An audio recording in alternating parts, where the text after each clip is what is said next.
അധ്യായം 3. എന്നാൽ യഹൂദന് എന്ത് വിശേഷത? അല്ല, പരിച്ഛേദനയാൽ എന്ത് പ്രയോജനം? സകല വിധത്തിലും വളരെയുണ്ട്. ഒന്നാമത് ദൈവത്തിൻ്റെ അരുളപ്പാടുകൾ അവരുടെ പക്കൽ ഫലമേൽപ്പിച്ചിരിക്കുന്നത് തന്നെ. ചിലർ വിശ്വസിച്ചില്ല എങ്കിൽ അവരുടെ അവിശ്വാസത്താൽ ദൈവത്തിൻ്റെ വിശ്വസ്തതയ്ക്ക് നീക്കം വരുമോ? ഒരു നാളുമില്ല. നിന്റെ വാക്കുകളിൽ നീ നീതീകരിക്കപ്പെടുവാനും നിന്റെ ന്യായവിസ്താരത്തിൽ ജയിപ്പാനും എന്ന് എഴുതിയിരിക്കുന്നത് പോലെ ദൈവം സത്യവാൻ. സകല മനുഷ്യരും ഓഷ്ക് പറയുന്നവർ എന്നേ വരും. എന്നാൽ നമ്മുടെ അനീതി ദൈവത്തിൻ്റെ നീതിയെ പ്രസിദ്ധമാക്കുന്നുവെങ്കിൽ നാം എന്തു പറയും? ശിക്ഷ നടത്തുന്ന ദൈവം നീതിയില്ലാത്തവനെന്ന് ഞാൻ മനുഷ്യരീതിയിൽ പറയുന്നു, ഒരു നാളുമല്ല. അല്ലെങ്കിൽ ദൈവം ലോകത്തെ എങ്ങനെ വിധിക്കും? ദൈവത്തിൻ്റെ സത്യം എൻ്റെ പോഷ്കിനാൽ അവൻ്റെ മഹത്വത്തിനായി അധികം തെളിവായി എങ്കിൽ എന്നെ പാപിയെന്ന് വിധിക്കുന്നതെന്ത്? നല്ലത് വരേണ്ടതിന് തീയതി ചെയ്യുകയെന്ന് പറയരുത്. ഞങ്ങൾ അങ്ങനെ പറയുന്നുവെന്ന് ചിലർ ഞങ്ങളെ ദുഷിച്ചു പറയുന്നുവല്ലോ. ഇവർക്ക് വരുന്ന ശിക്ഷാവിധി നീതിയുള്ളത് തന്നെ. ആകയാൽ എന്ത്? നമുക്ക് വിശേഷതയുണ്ടോ? അശേഷമില്ല. യഹൂദന്മാരും യവനന്മാരും ഒരുപോലെ പാപത്തിന് കീഴാകുന്നുവെന്ന് നാം മുമ്പേ തെളിയിച്ചുവല്ലോ. നീതിമാൻ ആരുമില്ല, ഒരുത്തൻ പോലുമില്ല. ഗ്രഹിക്കുന്നവനില്ല, ദൈവത്തെ അന്വേഷിക്കുന്നവനുമില്ല. എല്ലാവരും വഴിതെറ്റി ഒരുപോലെ കൊളരുതാത്തവരായി തീർന്നു. നന്മ ചെയ്യുന്നവനില്ല, ഒരുത്തൻ പോലുമില്ല. അവരുടെ തൊണ്ട തുറന്ന ശവക്കുഴി, നാവുകൊണ്ട് അവർ ചതിക്കുന്നു. സർപ്പവിഷം അവരുടെ അധരങ്ങൾക്ക് കീഴെയുണ്ട്. അവരുടെ വായിൽ ശാപവും കയ്പും നിറഞ്ഞിരിക്കുന്നു. അവരുടെ കാൽ രക്തം ചൊരിയുവാൻ ബന്ധപ്പെടുന്നു. നാശവും അരിഷ്ടതയും അവരുടെ വഴികളിൽ ഉണ്ട്.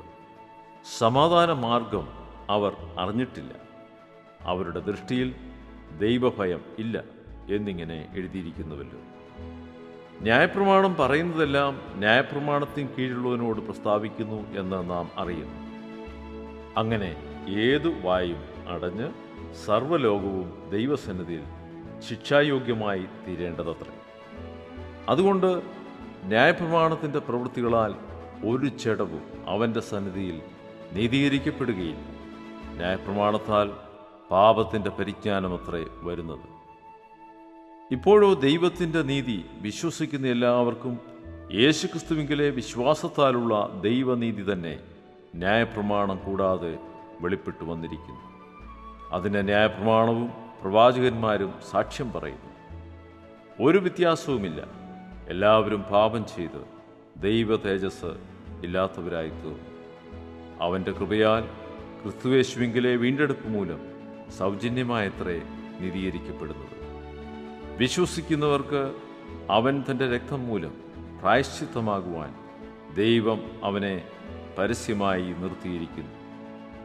ദൈവം തൻ്റെ പൊറുമയിൽ മുൻകഴിഞ്ഞ പാവങ്ങളെ ശിക്ഷിക്കാതെ വിടുക നിമിത്തം തൻ്റെ നീതിയെ പ്രദർശിപ്പിക്കാൻ താൻ നീതിമാനും യേശുവിൽ വിശ്വസിക്കുന്നവനെ നീതീകരിക്കുന്നവനുമാകേണ്ടതിന് ഇക്കാലത്ത് തൻ്റെ നീതിയെ പ്രദർശിപ്പിക്കാൻ തന്നെ അങ്ങനെ ചെയ്തത്.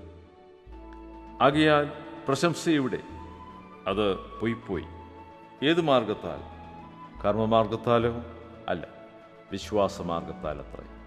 അങ്ങനെ മനുഷ്യൻ ന്യായപ്രമാണത്തിൻ്റെ പ്രവൃത്തി കൂടാതെ വിശ്വാസത്താൽ തന്നെ നീതീകരിക്കപ്പെടുന്നുവെന്ന് നാം അനുമാനിക്കുന്നു. അല്ല, ദൈവം യഹൂദന്മാരുടെ ദൈവം മാത്രമോ? ജാതികളുടെയും ദൈവമല്ലയോ? അതെ, ജാതികളുടെയും ദൈവമാകുന്നു. ദൈവം ഏകനല്ലോ. അവൻ വിശ്വാസം മൂലം പരിച്ഛാദനക്കാരെയും വിശ്വാസത്താൽ അഗ്രചർമ്മികളെയും നീതീകരിക്കുന്നു. ആകയാൽ നാം വിശ്വാസത്താൽ ന്യായപ്രമാണത്തെ ദുർബലമാക്കുന്നുവോ? ഒരു നാളുമില്ല. നാം ന്യായപ്രമാണത്തെ ഉറപ്പിക്കത്രേ ചെയ്യുന്നു.